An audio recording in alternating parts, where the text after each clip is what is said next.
میرے ایک جگہ ایک بندے سے بات ہوئی, میں نے کہا بیٹا اپنا چہرہ سنت کے مطابق بنا. مجھے کہتے استاد جی میری شادی نہیں ہو سکے گی. میں نے کہا آپ چہرہ سنت کے مطابق رکھ لو, شادی تیری ہوگی انشاءاللہ.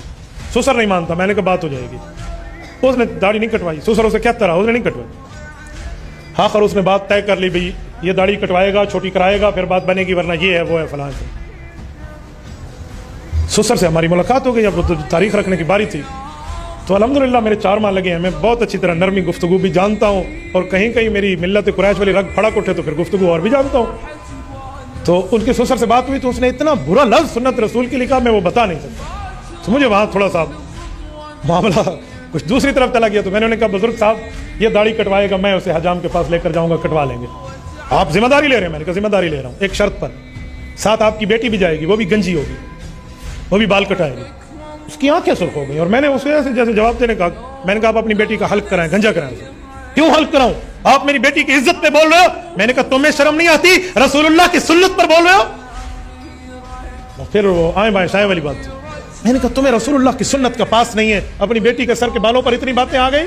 کوئی حیا کرنا سیکھو, یہ مرد کی نشانی ہے. کیا باتیں کہہ رہے ہو؟ اللہ کروڑوں رحمتیں نازل فرمائے حضرت مولانا مفتی محمود رحمہ اللہ پہ. قومی اسمبلی میں داخل ہوتے تھے تو وہاں کچھ لوگوں نے چھیڑنے کے لیے حضرت مفتی صاحب کی داڑھی مبارک پہ اعتراض کے لیے کچھ خواتین کو ٹھہرا دیا. جو باقی ایم این اے اندر آ رہے ہیں تو وہ ایسے بغیر پردے کے ٹھہری ہیں. جب مفتی صاحب آئے تو انہوں نے سر سے پردہ رکھ لیا. تو وہاں کے بڑے کہنے لگے مفتی صاحب ان عورتوں نے تو آپ سے پردہ شروع کر دیا, باقیوں سے تو نہیں کیا. اب مسئلہ صرف داڑھی مبارک کا تھا. تو حضرت مفتی صاحب رحمہ اللہ نے فرمایا جی بالکل انہوں نے پردہ ٹھیک کیا ہے, کیونکہ ان میں مرد اب دیکھا ہے. پہلے زالیاں آئیں انہوں نے کہ جی سارے بھیڑیاں آندی پہ ہیں. آپ فیصلہ کر لیں کہ پہلے کو عورتیں سمجھاتا, مجھے مرد سمجھاتا, اب ان نے پردہ کیا ہے, مرد سے پردہ کیا جاتا ہے. تو میں نے کہا تو مرد کا حسن ہے. حدیث پاک ہے اللہ نے آسمانوں پر کچھ فرشتے پیدا کیے ہیں جن کے ذمے اللہ نے یہ تسبیح لگائی ہے, وہ یہ پڑھیں سبحان الذی زین الرجال باللحا وسبحان الذی زین النساء بالقرون. اللہ تیری ذات ہر عیب سے پاک ہے, تو نے مرد کو زینت دی ہے, داڑھی کے ساتھ خاتون کو زینت دی ہے سر کے بالوں کے ساتھ. آج معاملہ الٹ ہو گیا.